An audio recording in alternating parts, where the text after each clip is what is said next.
আরো একবার স্বাগত দিগন্ত নিউজ আওয়ারে। 2011 সালের এইচএসসি পরীক্ষার খাতা পুনঃনিরীক্ষণে অনিয়মের অভিযোগে 5 জনকে সাময়িক বরখাস্ত করেছে শিক্ষা মন্ত্রণালয়। একই ঘটনায় যশোর শিক্ষা বোর্ডের সাবেক পরীক্ষা নিয়ন্ত্রক জনাব মোহাম্মদ সেলিমের বিরুদ্ধে কারণ দর্শানোর নোটিশ দেওয়া হয়েছে। দুপুরে সচিবালয়ে সাংবাদিকদের এই তথ্য জানান শিক্ষামন্ত্রী নুরুল ইসলাম নাহিদ। পুনঃনিরীক্ষিত খাতাগুলো আবারও নিরীক্ষা করা হবে বলে জানান তিনি।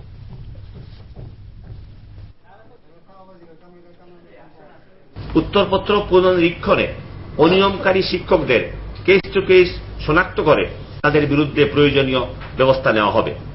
শিক্ষা বোর্ড সমূহে ভবিষ্যতে এ ধরনের ঘটনার পুনরাবৃত্তি রোধে উত্তরপত্র পুনর্নিরীক্ষণ কার্যক্রম সম্পাদনের বিষয়ে বর্তমান পদ্ধতি আরও উন্নত করার ব্যবস্থা নেওয়ার নির্দেশ দেওয়া হয়েছে।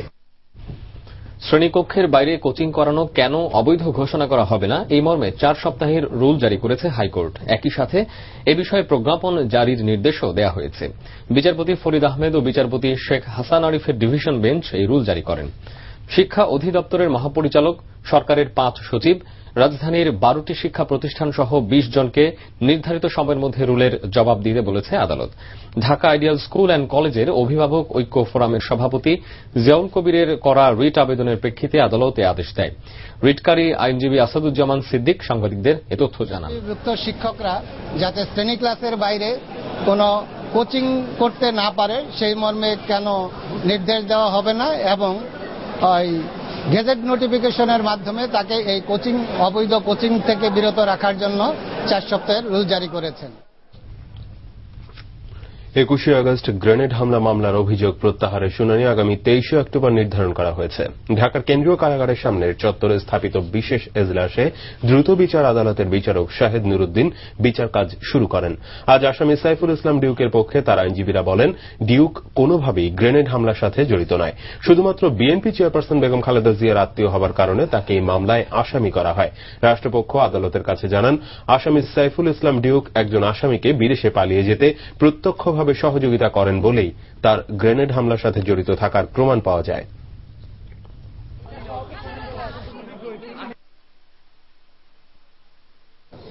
সাইফুল ইসলাম ডিউক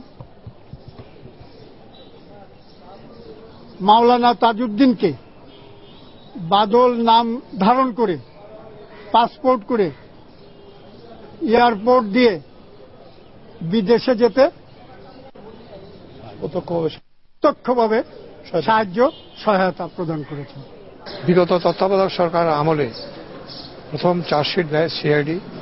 সেই চার্জশিটে 403 জনের সাক্ষীর তালিকা একটা ছিল। সেই চার্জশিটে সাইফুল ইসলাম ডিউকের নাম ছিল না। চাকরির লোভ দেখিয়ে অনেক নারীর সম্ভ্রম নষ্টকারী চক্রের হোতাকে গ্রেফতার করেছে র‍্যাব 4-এর একটি দল।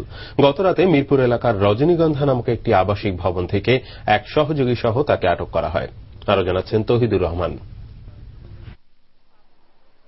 রাজধানীর মিরপুর এলাকার এই ভবনের 5ম তলায় বেশ কিছুদিন ধরে ভাড়াটিয়া হিসেবে আছে গার্মেন্টসে চাকরি করা এই যুবক। পাশের এই যুবক একই গার্মেন্টসের সিনিয়র অফিসার। গার্মেন্টসে চাকরি দেওয়ার কথা বলে অনেক নারীর সম্ভ্রম হানি করে বলে জানায় নির্যাতিতরা। চাকরির কথা বলে এখানে নিয়ে এসে অশ্লীল আচরণ করে এবং সেটা ভিডিও করে বলে যে আমি যদি ওদের প্রস্তাবে রাজি না হই তাহলে সেটা ইন্টারনেটে ছেড়ে দেওয়া হবে। আপনার জানা মতে কয়জন নারী আছে এরকম? ভিডিওতে আমাকে দেখাইছে আরো 4-5 জনের। হাবিবুর রহমানও এই অভিযোগ স্বীকার করে। আমার সাথে হয় ওদিন 5000 টাকা দিই স্যার, আর কারোর সাথে নাই স্যার। ওর যারা চাকরি নিয়েছে ওদেরকে আপনি দেখেন, আলাপ করে দেখেন, মোবাইল আলাপ করে দেখেন।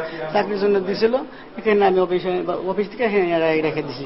ঘটনাস্থলে র্যাবের ম্যাজিস্ট্রেট আনোয়ার পাশার কাছে আটককৃতরা তাদের অভিযোগ স্বীকার করে। একজন ভিকটিম আমাদেরকে কমপ্লেন করে, চাকরির কথা বলে তাকে এই অ্যাপার্টমেন্টে নিয়ে এসে তাকে জোরপূর্বক অশালীন আচরণ করে এবং তার ভিডিও করে রাখে। বিভিন্ন সময় তারা এই ওয়েবক্যাম এবং মোবাইলের মাধ্যমে এই ভিডিও করে তারা এই কম্পিউটার সংরক্ষণ করছে এবং ওই ভিকটিম আমাদেরকে জানিয়েছিল যে তাকে দেখানো হয়েছে, আরো বেশ কিছু মেয়ের ভিডিও ফুটেজ দেখানো হয়েছে যে আমরা অনেকে ভিডিও করে রেখেছি, যদি আমাদের কথা মতো না চলো তাহলে আমরা এগুলো ইন্টারনেটে ছেড়ে দেব। অপারেশনের নেতৃত্ব দেয়া র্যাব 4-এর মেজর সাখাওয়াত জানান, সামাজিক সচেতনতার মাধ্যমেই এসব অনাচার রোধ সম্ভব। সবাই তো আসেও না, যেহেতু ভিকটিম তো মেয়েরাই এখানে বেশি, মেয়েরা তো সব ব্যাপার সহজে আসতে চায় না। এই ভিকটিম হয়তো আমাদের কাছে আসছে বলে আমরা জিনিসটা বের করতে পারছি, সবাই তো আসে না। তো এখন সামাজিক সচেতনতা ছাড়া তো আমার মনে হয় না আর কিছুতে আমরা এটা কমাতে পারি। তৌহিদুর রহমান, দিগন্ত টেলিভিশন, ঢাকা। রেলওয়ের আধুনিকায়ন ও উন্নত যোগাযোগ ব্যবস্থার উন্নয়নে ঢাকা চট্টগ্রাম রেলপথে ডাবল লাইন নির্মাণ করা হচ্ছে। দুপুরে রাজধানীর রেল ভবনে চায়না রেলওয়ে মেটেরিয়ালসের সাথে একটি চুক্তি স্বাক্ষর করা হয়। যোগাযোগ মন্ত্রী সৈয়দ আবুল হোসেনের উপস্থিতিতে এই চুক্তিতে স্বাক্ষর করেন যোগাযোগ মন্ত্রণালয়ের সচিব মোশাররফ হোসেন। বাংলাদেশ সরকার এবং Japan international corporation agency JICA এই প্রকল্পে অর্থায়ন করবে। চুক্তি মোতাবেক লাকসাম থেকে চিনকি আস্তানা পর্যন্ত এই ডাবল রেল লাইন নির্মাণ করা হবে।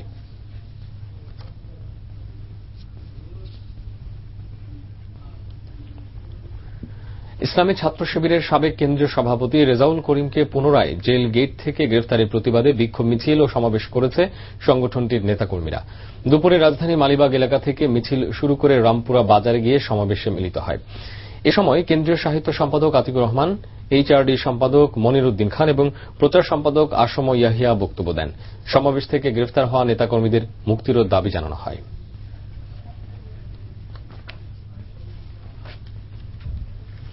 এবার আল ফারুক লুঙ্গি, আন্তর্জাতিক সংবাদ।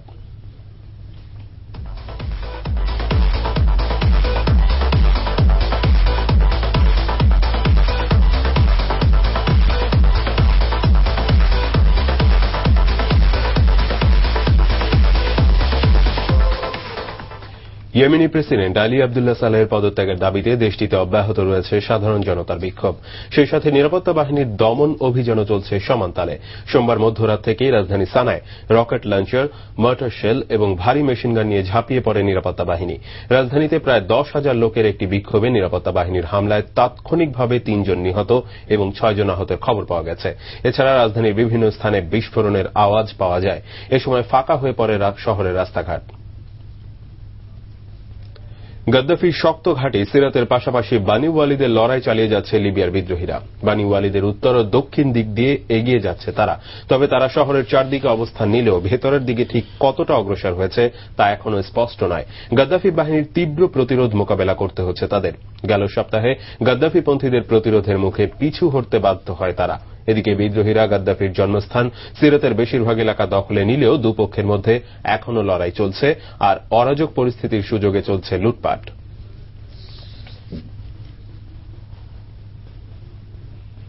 বন্যার পানি ঢুকে পড়ায় থাইল্যান্ডের সবচেয়ে বড় শিল্পাঞ্চল নাভানাকর্নের কার্যক্রম স্থগিত করে কর্মীদের সরিয়ে নেওয়ার নির্দেশ দিয়েছে কর্তৃপক্ষ।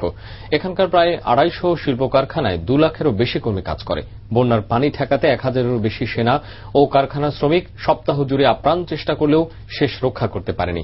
সোমবার বন্যার পানি ঢুকে পড়ে কারখানার ভেতরে। এরই মধ্যে উৎপাদন বন্ধ ঘোষণা করেছে জাপানের টয়োটা ও হোন্ডা কোম্পানি। নাভানাকর্ন ছাড়াও আরও 5টি শিল্প এলাকায় বন্যায় ক্ষতিগ্রস্ত হয়েছে।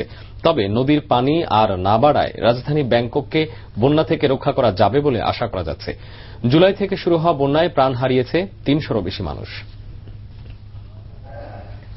দর্শক, সংবাদে আবারও নিচ্ছি।